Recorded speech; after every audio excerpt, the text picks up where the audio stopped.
سن رہی تھی۔ یہ تمہیں کیسے پتا؟ کیا تم بھی مبتلا ہوئے اس تکلیف میں؟ ہاں، فوزان نے بدستور ان آنکھوں کے ٹرانس میں ڈوبے جواب دیا تھا۔ کس سے؟ مارثیہ کو سمجھ نہیں آیا کہ اسے فوزان کا اس بات میں جواب سن کر کیوں برا لگ رہا تھا، کیوں ایک آگ سی اس کے اندر بھی دہک اٹھی تھی۔ میرے کالج میں ایک مغرور خود میں گم لڑکی سے، جو بے انتہا خوبصورت تھی، نکچڑی تھی، خود پسند تھی، وہ اتنی اپنی ذات میں گم رہتی تھی کہ وہ اس بات سے تک انجان رہتی تھی کہ اس کے ارد گرد کیا چل رہا ہے۔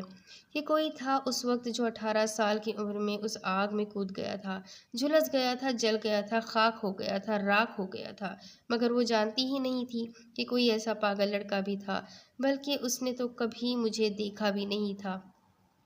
یاد رکھنے کی تو بات بہت دور ہے۔ کہتے کہتے جیسے فوزان بیتے دنوں کی اذیت میں ایک مرتبہ پھر مبتلا ہو گیا تھا، اس آگ کی لپیٹیں جیسے اس کے اندر پھر سے دہک اٹھی تھی۔ اوہ!